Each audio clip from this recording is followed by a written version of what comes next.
नमस्कार छात्र। आज हम हिंदी के आदिकाल की राजनीतिक परिस्थिति का अध्ययन करेंगे। जैसा कि हमने आपको बताया था, आचार्य रामचंद्र शुक्ल जी ने हिंदी साहित्य के इतिहास को 4 कालखंडों में विभाजित किया है। उसमें से ये पहला कालखंड है आदिकाल, और उसकी आज हम राजनीतिक परिस्थिति देखेंगे। आदिकाल का समय है संवत 1050 से लेकर संवत 1375 तक, और तत्कालीन राजनीतिक परिस्थिति का अध्ययन इसलिए करना है कारण किसी भी काल को अगर आपको समझना है तो तत्कालीन परिस्थिति को समझना बहुत ही आवश्यक है। या यूँ कहेंगे कि तत्कालीन साहित्य का अगर आपको अध्ययन करना है तो तत्कालीन परिस्थितियों का परिचय होना बहुत ही आवश्यक है। वैसे तो प्रत्येक कालखंड अनेक परिस्थितियों में गुजरता है, उसी प्रकार आदिकाल में भी अनेक परिस्थितियां हमें दिखाई देती है, जिसमें राजनीतिक है, सामाजिक है, सांस्कृतिक है, ऐतिहासिक है। परंतु आपके अध्ययन के लिए केवल आदिकाल की राजनीतिक और सामाजिक परिस्थिति ही रखी गई है। अब राजनीति इस शब्द में ही सब कुछ है, अर्थात तत्कालीन राज कारभार किस प्रकार था या तत्कालीन किन राजाओं का शासन आदिकाल में रहा, यह आपको देखना है, और उसका असर साहित्य पर कैसे हो गया है इसका अध्ययन आपको करना है।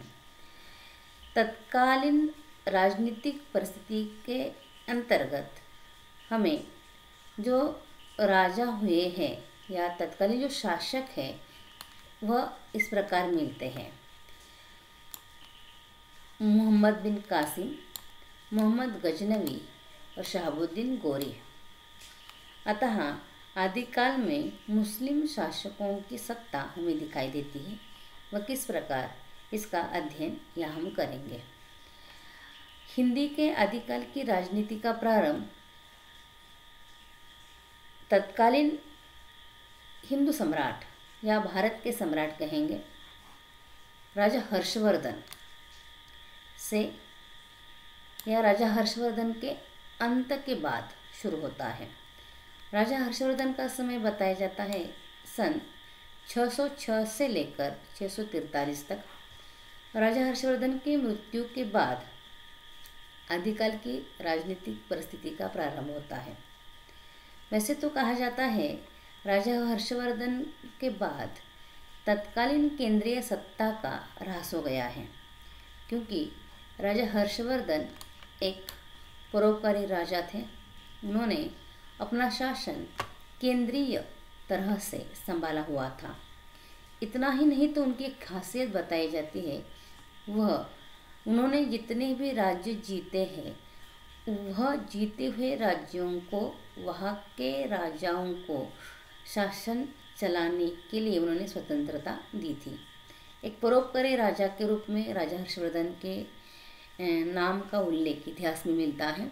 अतः इतिहास में यह कहा जाता है कि यह आदिकाल की राजनीतिक परिस्थिति के अंतर्गत यह कहा जाता है कि राजा हर्षवर्धन के बाद हमारे यहाँ की राज्य सत्ता डावाडोल हो गई। इसीलिए आदिकाल की जो राजनीतिक परिस्थिति आपको दिखाई देती है उसमें जो पहला मुद्दा है वह आपको इस प्रकार दिखाई देता है कि केंद्रीय सत्ता का ह्रास हो गया और छोटे छोटे राज्यों का निर्माण तत्कालीन राज्य नीति में हमें मिलता है। सम्राट हर्षवर्धन के बाद उत्तरी भारत की केंद्रीय सत्ता का ह्रास हो गया। 9वीं शताब्दी में प्रतिहार मिहिर भोजनी से समेटने का प्रयास किया और दक्षिण में राजपूतों ने भी साम्राज्य को संभाल रखने का प्रयास किया, परंतु उधर अरब में नवोदित इस्लाम ने अफगानिस्तान तक पैर पसारने चाहे। उस समय वास्तव में अफगानिस्तान भारत में ही था, परंतु अब मुसलमानों ने सिंध प्रांत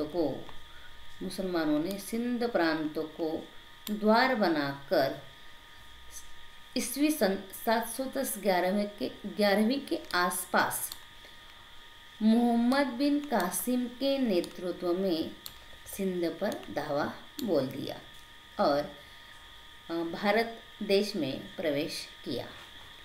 उस वक्त सिंध का राजा दाहिर तिल लड़ा।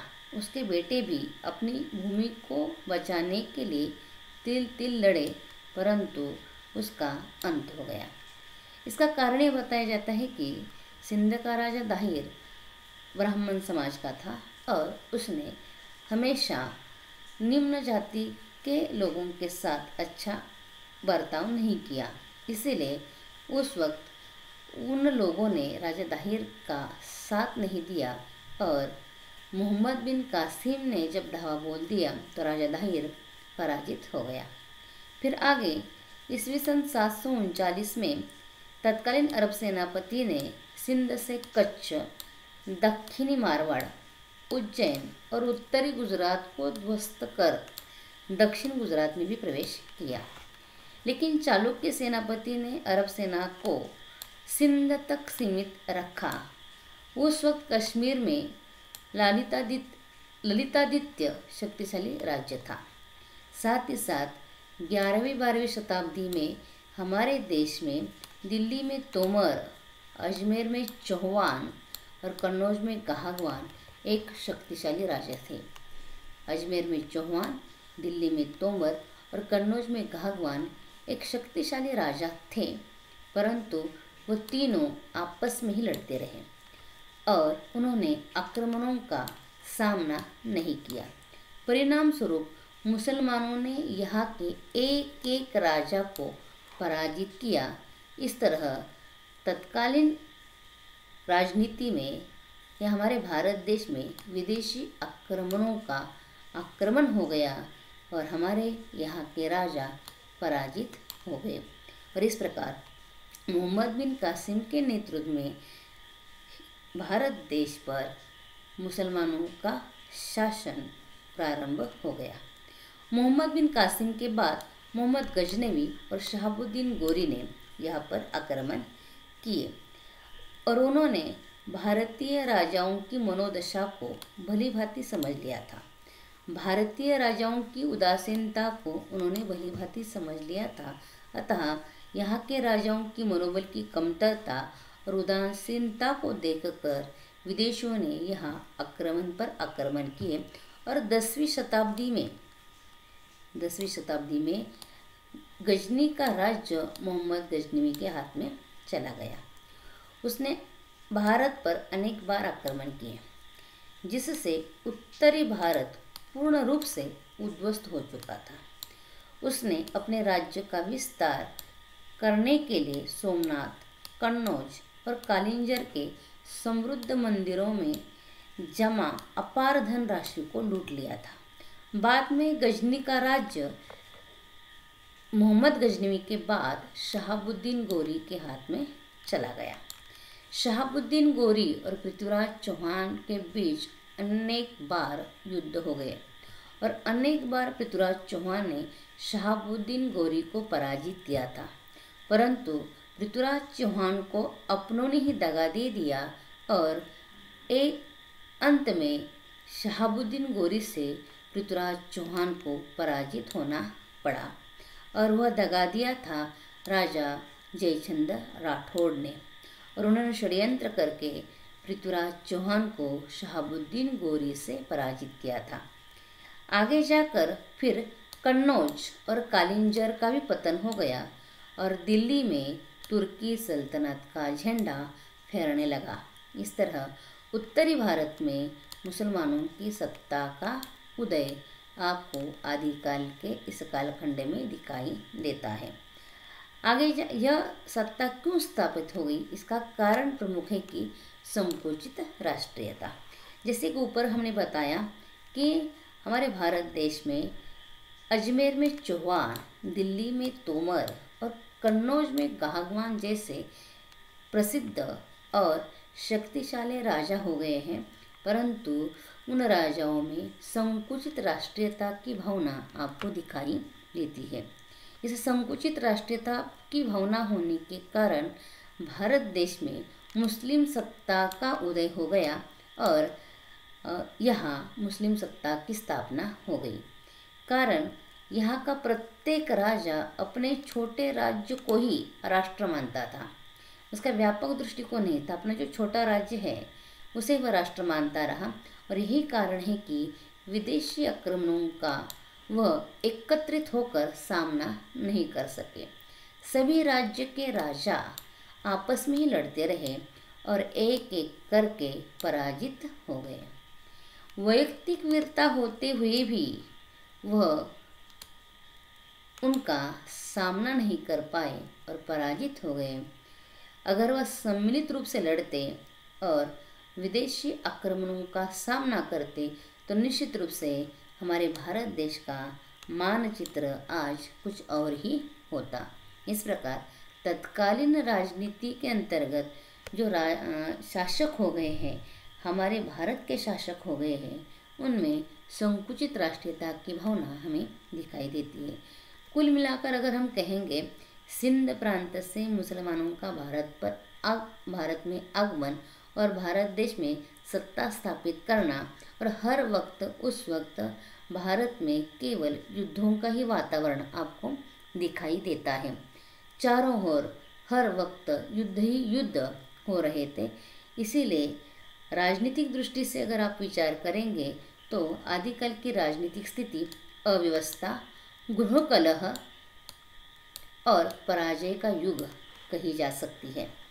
कारण इस युग में एक ओर मुसलमानों के आक्रमण पर आक्रमण हो गए तो दूसरी ओर देशी राजा आपस में ही लड़ते रहे। इसी कारण गृह कलह के कारण राजाओं की शक्ति नष्ट हो गई, परिणाम स्वरूप उन्हें पराजित होना पड़ा। निष्कर्षतः कह सकते हैं कि आदिकाल का युग भारतीय इतिहास का पतन का युग है। आदिकाल का युग भारतीय इतिहास का पतन का युग है। हिंदू सत्ता के धीरे धीरे समाप्त होने का युग है और मुस्लिम सत्ता के उदय का युग है। यानी हिंदू सत्ता के धीरे धीरे समाप्त होने और मुस्लिम सत्ता के उदय होने की यह कहानी है, ऐसा हम कह सकते हैं।